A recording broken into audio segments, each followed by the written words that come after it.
जय श्री राम दोस्तों। लक्ष्मी माता को कैसे हुआ अपने ऊपर इतना अभिमान।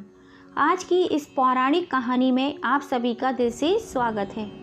दोस्तों, आपने अक्सर देखा होगा कई मंदिरों में या फोटो में माँ लक्ष्मी और भगवान गणेश दोनों एक साथ दिखाई देते हैं। चित्रों में माँ लक्ष्मी और भगवान गणेश एक साथ क्यों दिखाई देते हैं? अक्सर लोग माँ लक्ष्मी और भगवान गणेश जी की एक साथ पूजा क्यों करते हैं? आखिर इसके पीछे की क्या कथा है? चलिए सुनते हैं। एक पौराणिक कथा के अनुसार एक बार भगवान विष्णु माता लक्ष्मी के साथ क्षीर सागर में विराजमान थे। दोनों आपस में चर्चा कर रहे थे। इसी बीच माता लक्ष्मी के मुख से निकल गया कि बिना मेरी आराधना किए किसी का बस नहीं चलता। मेरी कृपा के बिना मनुष्य धन धान्य से वंचित रहता है। संसार का हर व्यक्ति मुझे प्राप्त करने के लिए ही पूजा अर्चना करता है। भगवान विष्णु को समझते देर नहीं लगी कि लक्ष्मी माता को अपने ऊपर अभिमान पैदा हो गया है। भगवान विष्णु ने लक्ष्मी माता का अभिमान समाप्त करने की ठान ली।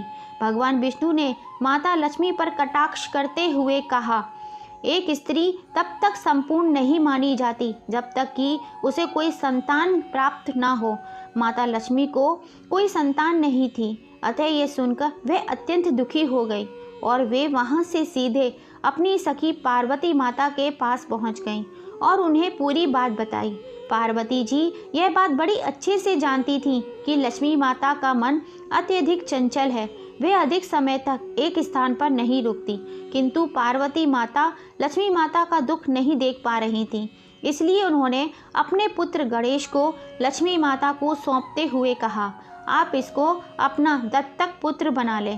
यह सुनकर लक्ष्मी माता प्रसन्न हो गईं।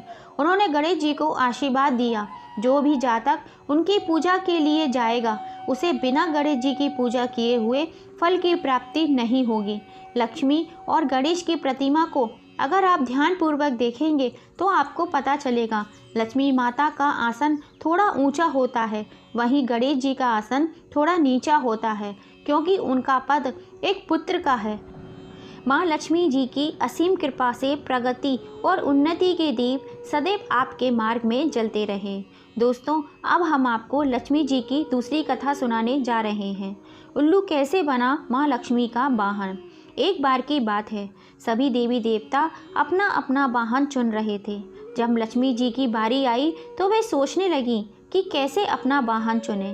लक्ष्मी जी जब अपना वाहन चुनने के लिए सोच विचार कर रही थी, उतनी ही देर में पशु पक्षी लक्ष्मी जी का वाहन बनने की होड़ में आपस में ही लड़ाई करने लगे। प्राणी जगत की सराहना करने के बाद एक रोज सभी देवी देवता धरती पर विचरण करने के लिए आए। जब पशु पक्षियों ने उन्हें पृथ्वी पर घूमते हुए देखा तो उन्हें अच्छा नहीं लगा और वह सभी एकत्रित होकर उनके पास गए और बोले, आपके द्वारा उत्पन्न होने पर हम धन्य हुए हैं। हम आपको धरती पर जहाँ चाहोगे वहाँ ले चलेंगे। कृपा कर आप हमें अपना वाहन के रूप में चुनें और हमें कृतज्ञ करें। देवी देवताओं ने उनकी बात मानकर उन्हें अपने वाहन के रूप में चुनना आरंभ कर दिया।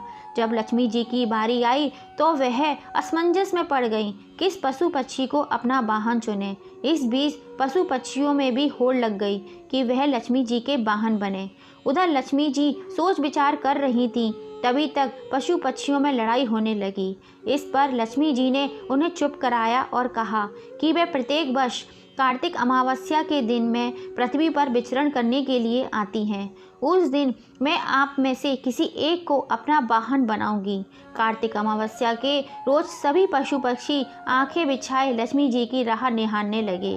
रात्रि के समय जैसे ही लक्ष्मी जी धरती पर पधारी, उल्लू ने अंधेरे में अपनी तेज नज़रों से उन्हें देखा और तीव्र गति से उनके समीप पहुंच गया।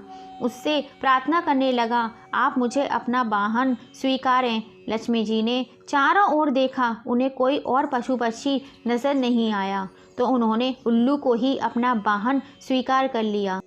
तभी से उन्हें अलूक वाहिनी भी कहा जाता है। भारतीय संस्कृति में उल्लू को बहुत महत्व दिया गया है, क्योंकि यह पक्षी माँ लक्ष्मी का वाहन है। उल्लू को किसी भी धर्म ग्रंथ में मूर्ख नहीं माना गया, यानी उल्लू को उल्लू नहीं कहा गया। लिंग पुराण में कहा गया है कि नारद मुनि ने मानसरोवरवासी उल्लू से संगीत शिक्षा ग्रहण करने के लिए उपदेश लिया था। इस उल्लू का हूँ हूँ हूँ संगीत के सुरों में निकलता है। तो दोस्तों, आपको ये पौराणिक कहानियाँ कैसी लगी? पसंद आई हो तो ज़्यादा से ज़्यादा अपने फैमिली फ्रेंड में शेयर कीजिएगा। कमेंट में जय श्री राम लिखना मत भूलिएगा। फिर मिलेंगे आपसे ऐसी ही किसी कहानी के संग।